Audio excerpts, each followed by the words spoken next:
Hello everyone, welcome to the 12th lecture of this crash course for your PMP certification exam. So if you are into project management and you are planning to write the PMP certification exam over the next few months, this free course on YouTube will equip you with all the basic details that you need to know about the PMP certification exam. So this is a series of 14 lectures and you can view all the 14 lectures of this crash course through the link here or through the link in the description section of this video. So make sure you do not miss any of these lectures of this free course on YouTube. I am Ray, a PMP certified project manager, and I have helped thousands of PMP aspirants like you to prepare for the PMP exam efficiently and pass it on their very first attempt. You can refer to my reviews on Udemy or the mentions on my LinkedIn profile. Now please note that this course is an abridged version of my full 35-hour training course on PMP exam that is available on Udemy. So if you like this mini version, please make sure you check out the entire course that is available on Udemy. The link will be in the description section of this video as well. So this is the 12th lesson out of the 14 sessions in this course, and in this lecture, let's talk about the second myth that exists around the PMP exam and see whether it's true or false. Okay, so let's get the discussion started.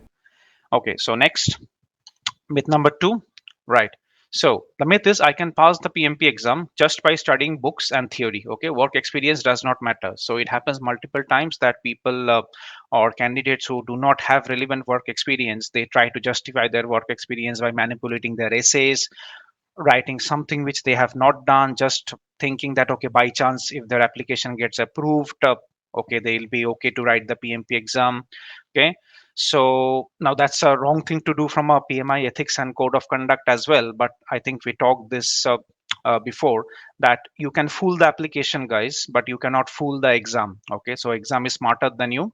So even if you can fool the application, even if by random chance your application goes through, if you do not have the relevant work experience, just by reading books and solving Q&As, okay, it is very, very, very difficult for you to pass the PMP exam, because there is a reason why PMI mandates a 3-year or a 5-year work experience before writing the PMP exam, and that is primarily because there is a lot of application oriented, a lot of practical examples and scenarios we talk about, which will be very difficult for you to understand if you are totally book based or totally theory based. Okay, so the PMP exam tests you as a practical project manager.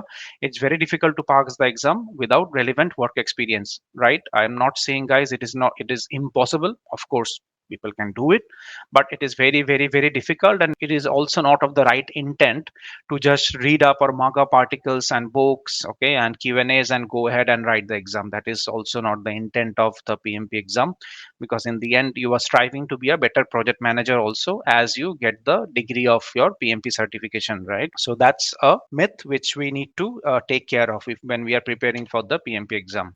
I wish you all the best for your PMP exam preparation. Let me know in the comment section below if you are finding this course helpful for your PMP exam preparation. Okay, and now with that, let's move on to the next lecture.